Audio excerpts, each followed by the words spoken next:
Bismillahirrahmanirrahim. Assalamualaikum warahmatullahi wabarakatuh. Salam sehat, salam sejahtera untuk kita semua, hadirin sekalian. Pada hari ini kita kembali akan melanjutkan kajian kita atau materi kita dalam mata kuliah Filsafat Administrasi. Di pertemuan pertama, kedua, tentu hadirin sekalian kita sudah membahas tentang pengantar dan ruang lingkup dari filsafat administrasi. Yang mana diantaranya minggu lalu saya sudah menjelaskan dasar logika, yang kedua sumber-sumber pengetahuan, yang mana juga kita telah menyinggung terkait dengan sumber pengetahuan epistemologi, yang pada hakikatnya kajian filsafat itu kita tidak bisa terlepas dari kajian ontologi, epistemologi, dan aksiologi. Nah, hari ini saya akan melanjutkan pembahasan kita pada masih pengantar logika dalam mencoba kita gunakan dalam filsafat administrasi. Nah, adik-adik sekalian, sebelum saya jauh menjelaskan tentang administrasi, baik dari histori, sejarah, maupun dari pandangan kritis, perkembangan, dan seterusnya, saya perlu menjelaskan dulu basic dari kajian kita yang mana masih seputaran logika agar lebih mudah kita memahami filsafat administrasi. Nah, adik-adik sekalian, sebagai pengantar harus dipahami bahwa cabang-cabang filsafat itu berangkat dari pokok permasalahan yang dikaji filsafat, diantaranya apa yang disebut dengan benar, apa yang disebut salah.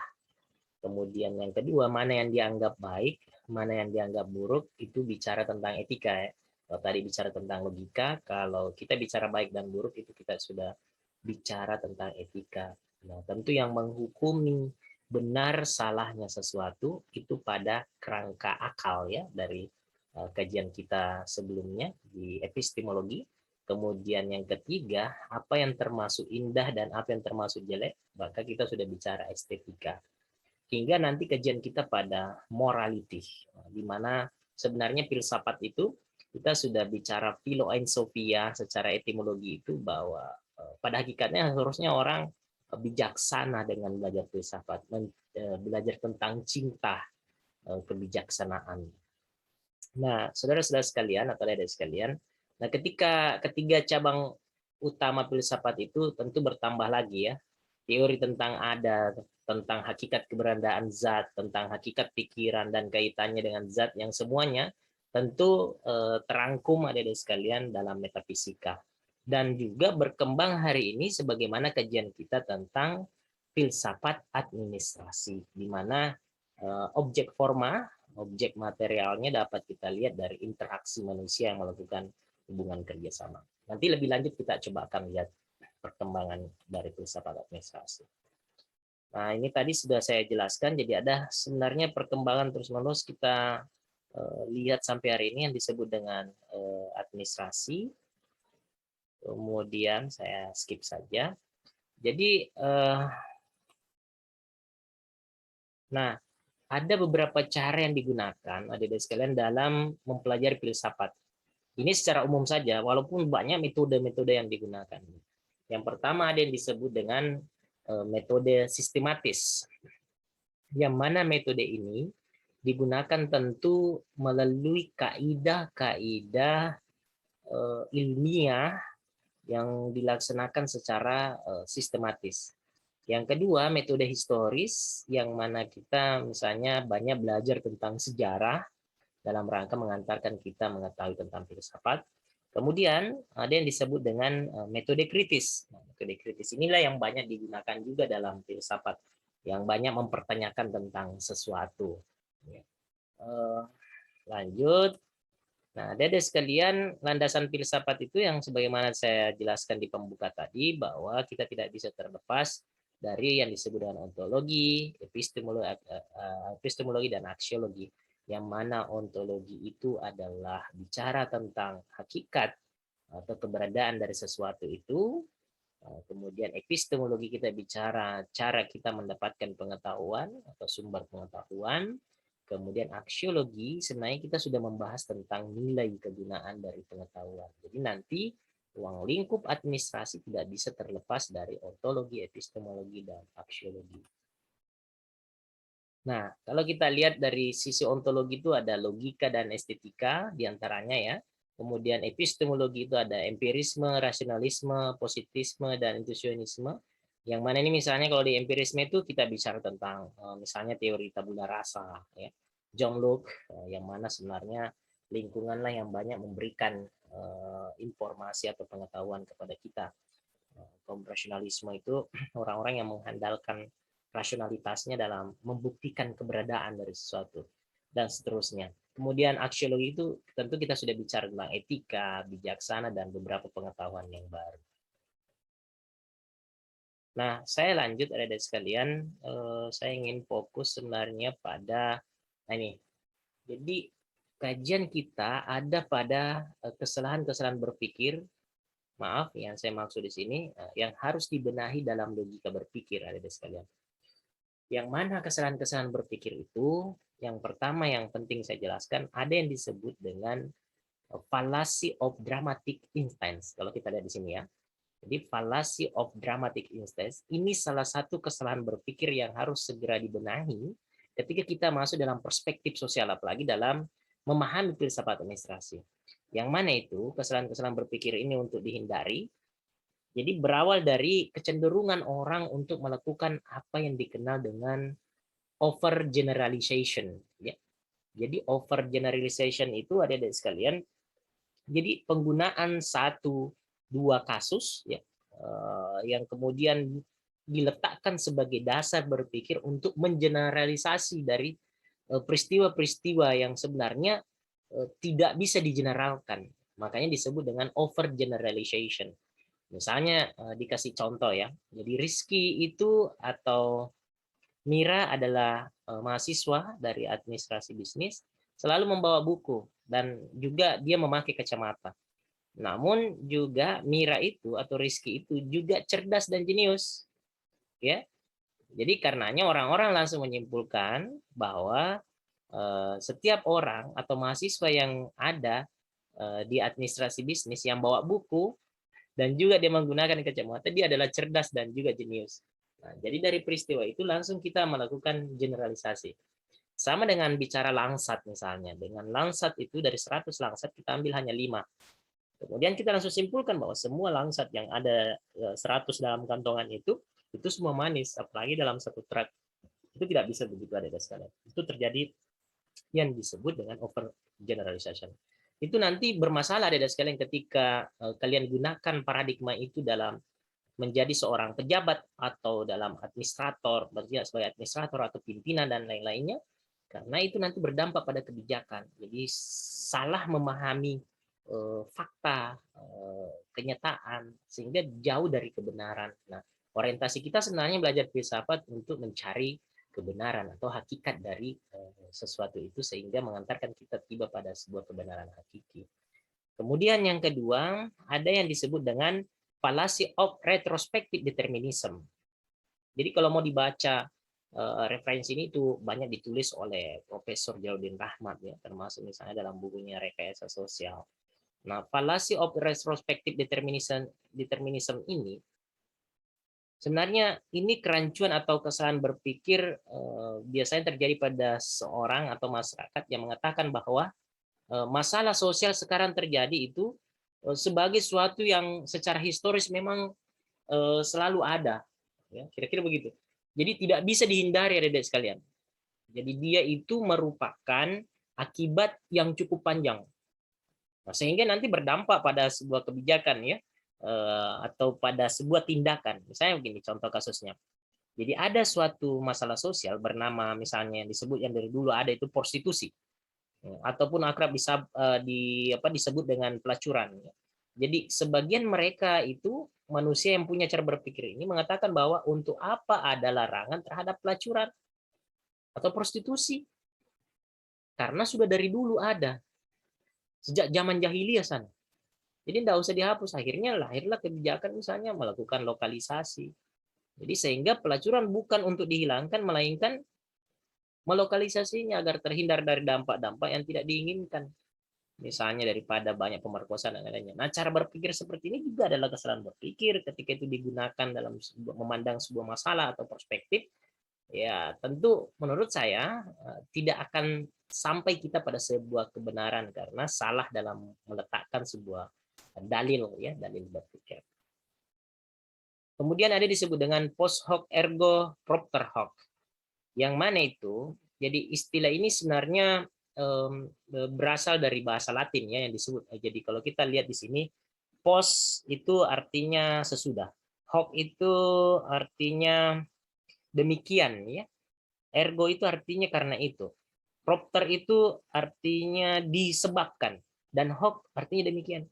Jadi kira-kira singkatnya cara berpikir ini sesudah itu, karena itu, oleh sebab itu. Jadi biasa begini, jadi apabila ada peristiwa yang terjadi dalam urutan yang sifatnya temporal, maka kita menyatakan bahwa yang peristiwa yang pertama tadi itu adalah sebab dari yang kedua. Saya kasih contoh lain, misalnya begini adik-adik sekalian. Misalnya si X datang sesudah Y, oke? Maka X ini dianggap sebagai sebab dan Y sebagai akibat. Nah, yang mana peletakannya dalam realitas? Misalnya ada orang berkendara dan tiba-tiba lewat, setelah lewat si Aris lewat, ya, tiba-tiba si Ani di belakang lewat setelah lewat si Aris. Tiba-tiba Ani terjatuh dan langsung orang katakan itu gara-gara si Aris tadi lewat. Padahal Aris ini tidak ada hubungannya dengan si Ani.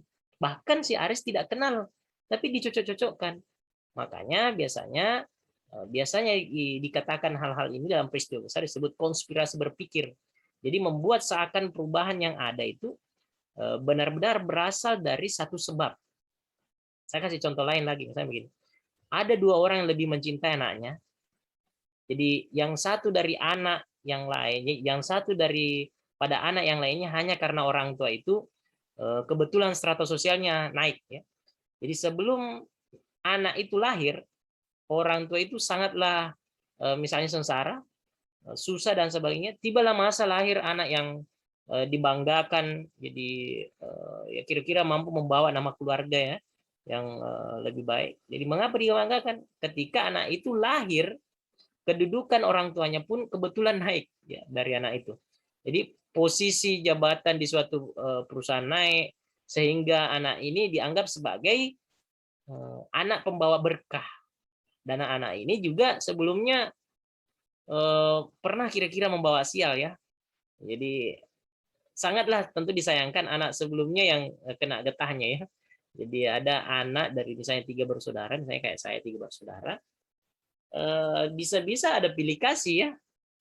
Jadi disayangkannya anak sebelumnya itu kena getahnya, ya. Misalnya adik kakak saya bisa jadi ini, bisa jadi dianggap pembawa masalah karena tiba-tiba saya lah ada, kemudian bapak saya misalnya naik jabatan. Itu kan masalah, ya. Sangat disayangkan adik-adik sekalian ketika kita pakai cara berpikir. Inilah hasil dari pemikiran yang umumnya masyarakat tidak logis. Atau logis menurut kalian atau adik-adik sekalian itu jika persoalan seperti peristiwa tadi yang saya cerita itu masalah, apalagi diletakkan dalam persoalan administrasi ke depan, itu tidak boleh digunakan. Kemudian adik-adik sekalian, kita masuk pada yang keempat yang disebut dengan fallacy of misplaced, ya, concreteness. Yang mana itu sebuah kesalahan berpikir salah letak, ya. Jadi misalnya misplaced itu disebut dalam etimologinya salah letak, sedangkan concreteness itu adalah suka mengkonkretkan sesuatu. Kira-kira begitu, ya. Jadi kesalahan berpikir ini merupakan cara berpikir seseorang, adik-adik sekalian, yang suka mengkonkretkan sesuatu yang masih abstrak sebenarnya. Alias kira-kira bahasa sederhananya suka memaksakan sesuatu, adik-adik sekalian. Nah, ketika kita suka memaksakan sesuatu yang sebenarnya sifatnya tidak rasional atau bahkan mengkonkretkan sesuatu yang sebenarnya tidak bisa konkret, dia persoalan besar, tapi kita konkretkan, itu juga sebuah kesalahan berpikir. Jadi misalnya begini, contoh kasusnya yang banyak terjadi. Mengapa orang Islam secara ekonomi dan politik itu lemah?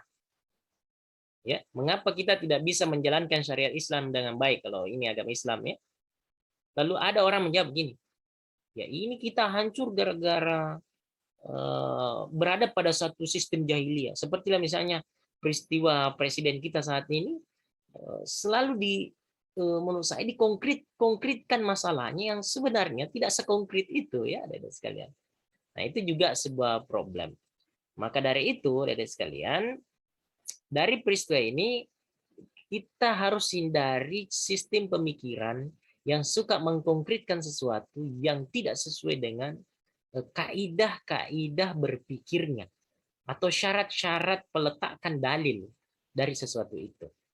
Jadi kalau kayak tadi itu dengan misalnya menyebutkan bahwa kita ini tidak bisa bangkit, kita hancur karena sistemnya jahiliyah, kita hancur karena memang presiden kita atau sistemnya, ya tentu kita tidak akan bisa keluar dari hal itu karena cara berpikir yang keliru.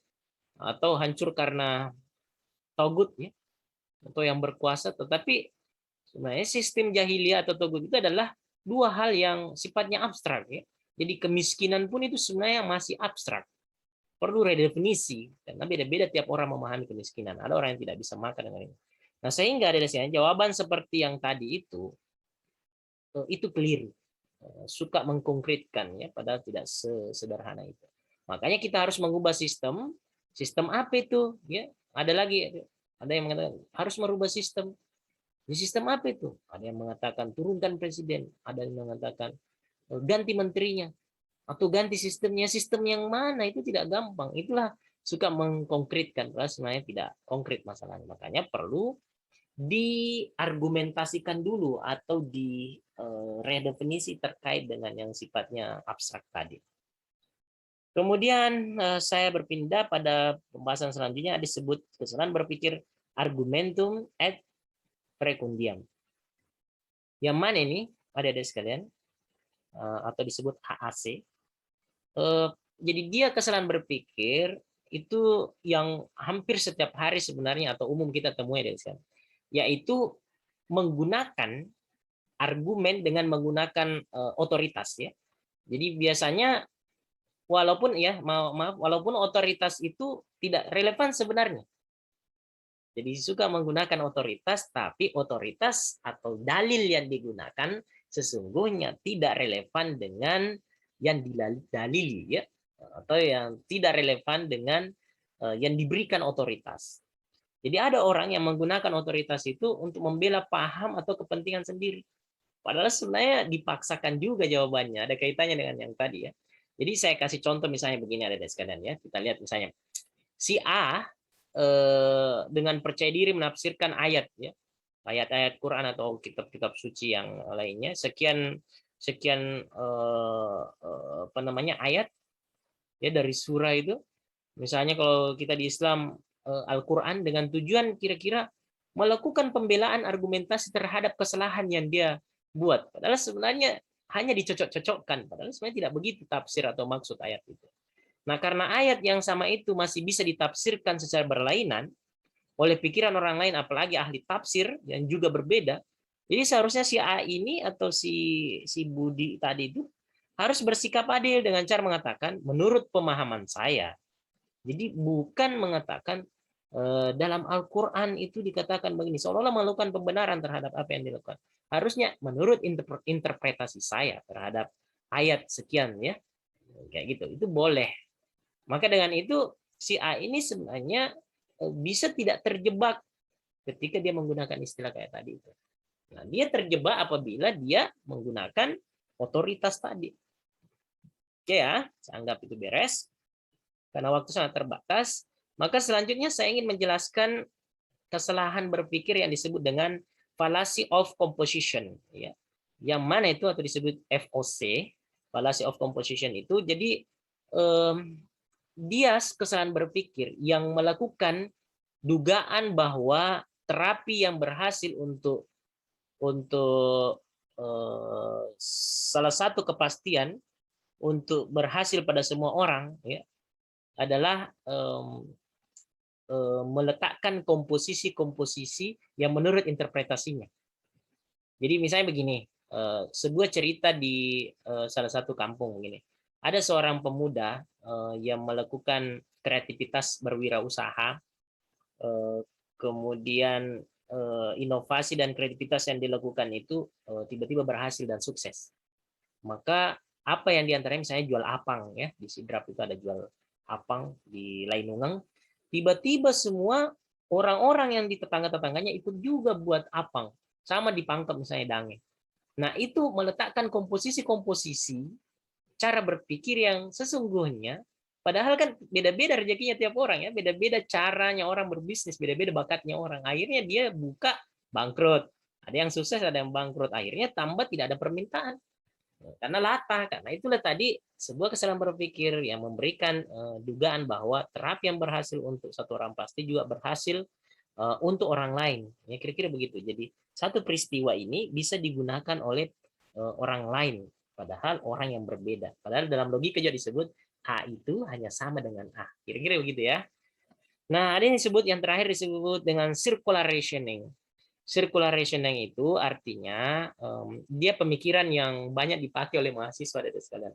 Bagaimana pemikiran yang banyak dipakai oleh mahasiswa itu adalah pemikiran yang circular rationing itu pemikiran yang suka berputar-putar ya.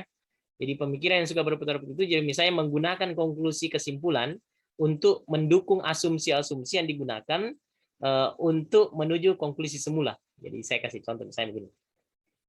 Ada mahasiswa ditanya dalam ujian skripsi, mengapa usahanya mengapa organisasi itu mengapa karyawan itu memiliki kinerja yang baik?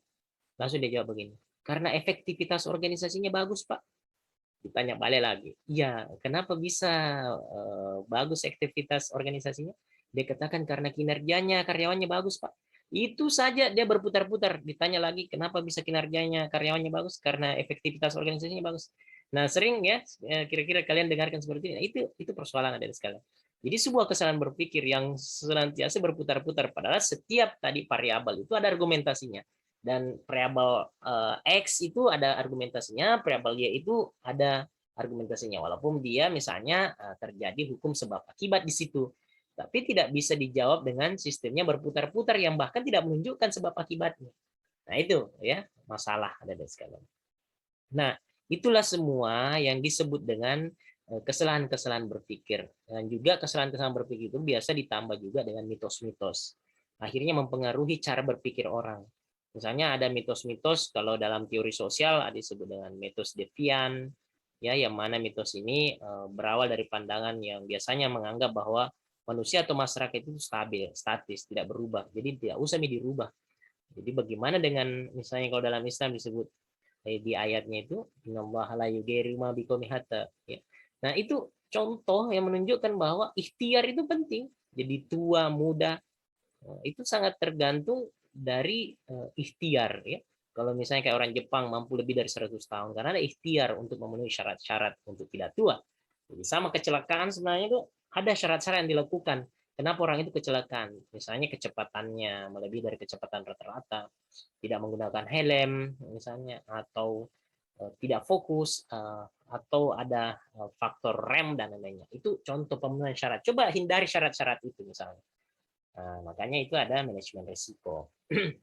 Untuk menghindari beberapa risiko-risiko yang akan dihadapi itu bisa dihitung, itu bisa dihindari, walaupun nanti ada bicara takdir, ada lagi bicara qada dan qadar. Makanya filsafat itu sangat luas kajiannya, tapi kajian kita hari ini saya mencoba menjelaskan ini agar adik-adik sekalian bisa memahami lebih gampang pengantar masuk dalam administrasi sebagai ilmu, ya, administrasi dari segi perspektif sejarah perkembangannya, ya, administrasi dalam perspektif organisasi, administrasi dalam perspektif kepemimpinan, administrasi dalam perspektif misalnya administrasi publik, dalam perspektif administrasi bisnis dan lain-lainnya. Baik adik-adik sekalian, saya kira itu sebagai materi kita pada hari ini yang mana targetnya sebenarnya membenahi atau membereskan kesalahan-kesalahan yang berpikir yang kita gunakan selama ini sehingga sulit mengantarkan kita tiba pada sebuah kebenaran. Nah, makanya dari sekalian ini hanya hukum berpikir, nanti akan lebih lanjut saya akan diskusikan, ini sebut tadi mitos. Nah, sekarang saya masuk sedikit pada bagaimana sebenarnya kita tiba di sebuah kajian yang disebut dengan ukuran kebenaran dalam filsafat. Nah, ada tiga adik sekalian ukuran kebenaran yang dalam filsafat yang biasa kita dengarkan ya mungkin. Nah, yang mana diantaranya ada yang disebut adik-adik sekalian teori kebenaran korespondensi, yang mana itu secara sederhana sebenarnya dapat kita lihat misalnya teori antara harapan dan kenyataan itu dapat sesuai, antara ide dan realitas itu dapat sesuai. Itu yang disebut dengan sebenarnya berkorespondensi. Misalnya, kenapa saya pernah sebutkan mungkin di pengantar, apakah Superman itu ada? Ya, jadi Superman itu ada dalam film, ya, hanya ada dalam mitos-mitos yang difilmkan. Dalam dunia realitas sebenarnya dia tidak ada karena kita tidak pernah lihat ada di dunia nyata seperti itu, bisa terbang dan lain-lainnya ya, ada sekalian. Makanya kita menemukan tidak ada yang seperti itu. Nah, kalau koherensi ya kira-kira disebut sebagai kebenaran itu disebut benar apabila dia misalnya memiliki hubungan ya antara pengetahuan kita sebelumnya dengan fakta yang terjadi di lapangan. Nah, ada yang menarik sebenarnya yang juga ditulis dalam bukunya John Sumantri, teori pragmatisme. Nah, ini menurut saya walaupun saya sebagai pengajar juga melakukan kritik. Kenapa? Misalnya teori pragmatisme itu memandang bahwa sesuatu itu dikatakan benar apabila dia memiliki asas manfaat atau nilai manfaat terhadap orang, ada seseorang. Maka menurut saya begini, misalnya ketika saya mencuri misalnya, saya kemudian memberikan makanan itu kepada orang yang membutuhkan atau orang-orang miskin, jadi bermanfaat untuk orang miskin, sebenarnya merugikan untuk yang lain. Jadi saya mengambil HP-nya teman saya, kemudian saya berikan orang yang membutuhkan HP. Nah, itu kan asas manfaat. Itu menurut saya kurang-kurang tepat, tapi ada beberapa peristiwa yang bisa diletakkan dalam ukuran kebenaran itu. Yang dimaksud manfaat itu kita bicara pada aspek aksiologinya. Ketika misalnya administrasi memiliki nilai manfaat yang banyak terhadap aparatur atau pelayan-pelayan publik ya atau administrator ya, dan seterusnya. Nah, itu teori pragmatisme bisa dilihat konteksnya ya, tidak bisa dilakukan over generalization kira-kira. Maka dari itu kira-kira kalau kita lihat penjelasannya bisa dilihat begini ya, dari sekalian. Jadi penjelasannya itu kita bisa lihat bahwa teori korespondensi itu jadi pengetahuan itu adalah benar bila apa yang terdapat di dalam budi pikiran subjek itu ya betul-betul benar atau sesuai dengan apa yang ada di dalam objek. Kemudian untuk kebenaran menurut teori ini selanjutnya yang disebut dengan teori koherensi yaitu kesesuaian antara suatu pernyataan dengan pernyataan lainnya yang sudah lebih dahulu kita ketahui atau terima dan akui sebagai sesuatu yang benar. Nah, kemudian ada yang disebut dengan teori pragmatisme. Nah, ini tadi bahwa teori pragmatisme suatu kebenaran suatu pernyataan diukur dengan kriteria apakah pernyataan tersebut bersifat sifatnya fungsional dalam kehidupan manusia atau kebenaran terbukti dengan kegunaannya. Jadi berasaskan pada nilai asas manfaat. Nah, kira-kira itu adik-adik sekalian dari ini secara umum ya, walaupun sebenarnya banyak sih ukuran-ukuran kebenaran yang digunakan dalam mengetahui atau pengantar dalam memahami filsafat. Nah, untuk selanjutnya nanti di pertemuan lebih lanjut saya akan jelaskan bagaimana sebenarnya filsafat administrasi itu, ruang lingkupnya, kajiannya. Kita misalnya akan masuk pada filsafat apa ruang lingkup administrasi dari perspektif sejarah ilmu administrasi ya, dari fase modern, fase prasejarah, fase sejarah dan seterusnya. Hingga nanti kita belajar praktis dari ilmu administrasi itu disebut sebagai ilmu ya. Saya kira itu adik-adik sekalian cukup sekian untuk pengantar dari pengantar logika untuk memahami filsafat administrasi. Saya bersama Profesor Haidar Akib tentu berharap kepada adik-adik sekalian yang menempuh mata kuliah ini untuk dapat banyak membaca tentang dasar-dasar filsafat, khususnya filsafat ilmu, kemudian juga banyak membaca tentang filsafat administrasi, kemudian selanjutnya memahami tentang sejarah perkembangan ilmu administrasi, kemudian ruang lingkup administrasi, dan seterusnya. Karena inilah dasar atau basic kita dalam rangka memahami kajian-kajian kita lebih lanjut di pertemuan-pertemuan selanjutnya. Saya kira demikian adik sekalian, mohon diperhatikan pada petunjuk-petunjuk yang diberikan oleh dosen baik pengampu mata kuliah maupun dosen mitra dalam mata kuliah filsafat administrasi ini. Demikian, terima kasih, mohon maaf atas segala kekurangan. Wabillahi taufiq wal hidayah. Wassalamualaikum warahmatullahi wabarakatuh. Salam sehat selalu.